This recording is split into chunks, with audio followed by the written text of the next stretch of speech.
అలుపెరగనిది ఈ జీవిత సమరం. అలుపు దేనికొస్తుంది? శరీరానికా, మనసుకా? మనం మార్నింగ్ నుంచి ఈవినింగ్ దాకా పనిచేసిన తర్వాత సాయంత్రానికి శరీరం చాలా అలసటగా అనిపిస్తుంది. కానీ అదే అలసట మనసు భారం మీద పడకూడదు. కొన్నిసార్లు మనం అనుకుంటుంటాం అలసిపోయాం చాలాసార్లు. అదే మన మనసుని ట్యూన్ చేసేస్తుంది. ఎప్పుడు కూడా మనసు ఎంతూజియాజంతో, సాధించాలన్న తపంతో ఎప్పుడు యాక్టివ్గా ఉండాలి. ఎప్పుడైతే అలసిపోయామన్న భావన వస్తుందో అప్పుడు మనం చాలా అవుట్డేట్ అయిపోతాం అన్నమాట.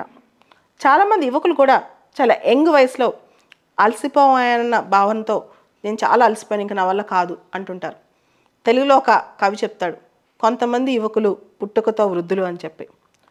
ఈ మధ్య ఒక చోట జోకోవిచ్ గురించి చదువుతున్నప్పుడు ఆయన ఫేమస్ టెన్నిస్ ప్లేయర్, మీకు తెలుసు, 23 గ్రాండ్ స్లామ్స్ గెలిచారు.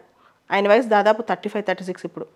రీసెంట్గా ఒక 20 సంవత్సరాల వయసున్న అబ్బాయితో హెయిర్ థిన్, అంటే చాలా జస్ట్ కొంచెం దీంతో బాగా కాంపిటీషన్ ఇచ్చి జోకోవిచ్ ఓడిపోతాడనమాట. కార్లోస్ అల్కరాజ్తో ఓడిపోతాడు. కార్లోస్ అల్కరాజ్ వయసు 20 years, జోకోవిచ్ వయసు దాదాపు 35 సంవత్సరాలు. జోకోవిచ్ అంటాడు, ఇంత వయసులో మీరు ఎలా సాధించగలిగారు సార్, ఇంత కాంపిటీషన్ ఎలా ఇవ్వగలిగారంటే జోకోవిచ్ ఒక మాట అంటాడు, 35 is the new 25 అని చెప్పి. సో ఉత్సాహం అనేది మనసుకు ఉండాలి. శరీరం అలసిపోతున్నా, శరీరం నిస్సత్తుతో ఉన్నా, ఇంకా చేయలేమురా బాబు అనిపిస్తున్నా, మనసు మనల్ని ప్రోత్సహించాలి, ముందుకు నడపాలి. అదే జోకోవిచ్ రీసెంట్గా కార్లోస్ అల్కరాజ్ను 35 years ఓల్డ్ వ్యక్తి 20 years ఓల్డ్ అబ్బాయిని మళ్ళా బీట్ చేస్తాడు రీసెంట్గా ఒక టెన్నిస్ గేమ్లో. ఇవన్నీ చూస్తుంటే నిజంగా ఇంత పోరాటం ఉంటుందా మనసులో? వయసు ఎంతైనా, ఏజ్ ఈజ్ జస్ట్ నెంబర్. అంతేకాదు అలసట అనేది కూడా ఈజీగా చాలామందికి నేను అలసిపోయిన ఫీలింగ్ ఉంటుంది అనమాట. అలా కాకుండా పోరాటం చాలా ఇంపార్టెంట్. క్రికెట్లో మనకి ఫిట్నెస్ కోసం ఒక టెస్ట్ పెడతారు, యోయో టెస్ట్ అని చెప్పి. విరాట్ కోహ్లీ చాలామంది యంగ్ ప్లేయర్స్ కన్నా యోయో టెస్ట్లో, ఫిట్నెస్ టెస్ట్లో దాదాపు విరాట్ కోహ్లీ కూడా 30s, 32, 33 పైనే ఉంటాడు ఏజ్. ఆయన యోయో టెస్ట్లో నెంబర్ 1 వచ్చాడు, మన రీసెంట్గా టాప్లో వచ్చాడు అనమాట ఫిట్నెస్లో.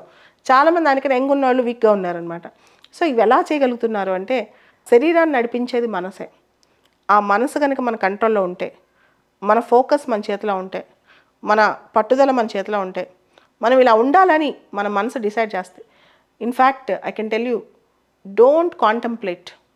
ఏ విషయం ఇలా ఉండాలా లేదా, ఇలా ఉంటుందా లేదా అని ఆలోచించొద్దు. డోంట్ మేక్ చాయిసెస్, అలా ఉంటే బాగుంటుంది, ఇలా ఉంటే బాగుంటుంది. Just decide how you are going to be. నువ్వేం చేయాలనుకుంటున్నావు, ఎంత చేయాలనుకుంటున్నావు, ఎప్పటి లోపల చేయాలనుకుంటున్నావు, ఎంతవరకు చేయాలనుకుంటున్నావు, డెసిషన్ తీసుకోండి. చాలామంది జీవితాలు చూసుంటారు మీరు. అబ్దుల్ కలాం గారు లాస్ట్ సెకండ్ వరకు ఆయన అనుకుని చేస్తూనే ఉన్నారు, అది చేస్తూనే చనిపోయారు. అంతెందుకు, తెలుగులో గొప్ప సింగర్ ఎస్పి బాలసుబ్రహ్మణ్యం గారు ఆల్మోస్ట్ పాడుతూ అలానే పోయారు మన మధ్యలోంచి. సో లైఫ్లో అలసట అనేది శరీరానికి ఉంటుందే కానీ మనసుకు ఉండదు. మనసుకు అలసట లేకపోతే శరీరం అలసటతో ఉన్నా సరే మనసు సర్ది చెప్తుంది.